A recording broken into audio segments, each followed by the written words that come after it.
Hi friends, Principal Rabb-Patterson here on this Thursday evening. Today is Thursday, April 16th, 2020, and I'd like to wish a very happy birthday to Principal Rodriguez, also with me at Riverbank. So happy birthday. Friends, if you have her email or if you see her out and about on social media, make sure you tell her happy birthday.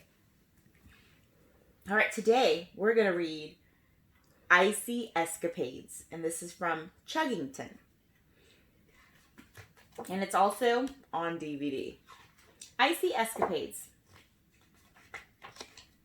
One snowy day, Wilson and Coco were having a playful snowball fight. "Special delivery!" Wilson shouted as he threw a snowball at Coco. "Wilson and Coco report to the depot immediately," V announced.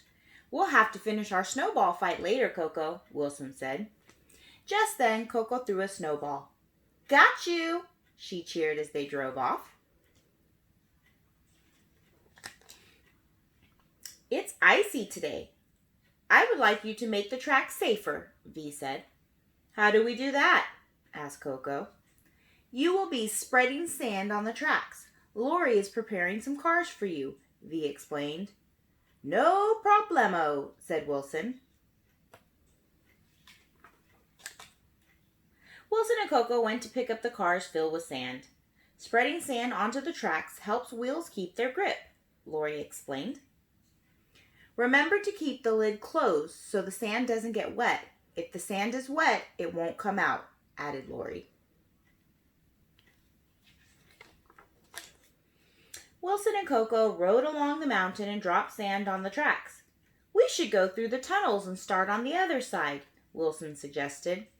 "Then we can get back to our snowball fight quicker," Coco cheered. "Fantastic idea."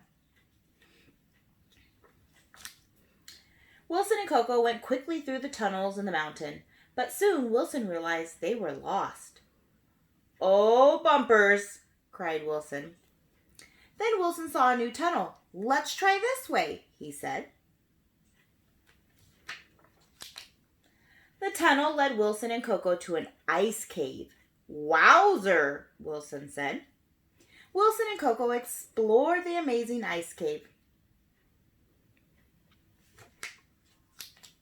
Then Coco saw an exit. She started to go up the hill and out of the cave. "Let's finish sanding the tracks," she said. "I'm right behind you," Wilson said. Then he noticed that the lid of his sand car was open. "You should be closed, silly lid," he said as he shut it. Wilson's wheels started to spin on the icy tracks. "Time for sand," he said, but the sand wouldn't come out. He opened the lid to the sand car and saw a big piece of ice in the sand. It had fallen in while the lid was open. The ice melted. It made the sand wet. "Oh no! How am I going to get up that slippery track without sand?" Wilson cried. "Help, Coco, help!" But Coco could not hear him. She was already out of the cave. Then Wilson had an idea. The heat from my engine could dry the sand. He moved his engine closer to the sand.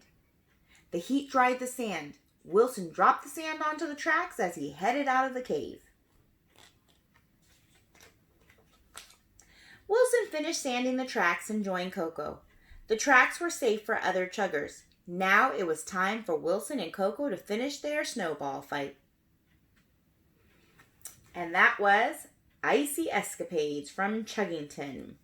Hopefully you enjoyed that, and you also learned a lesson that the train could use his engine to heat up the ice and allow the sand to be poured onto the train tracks.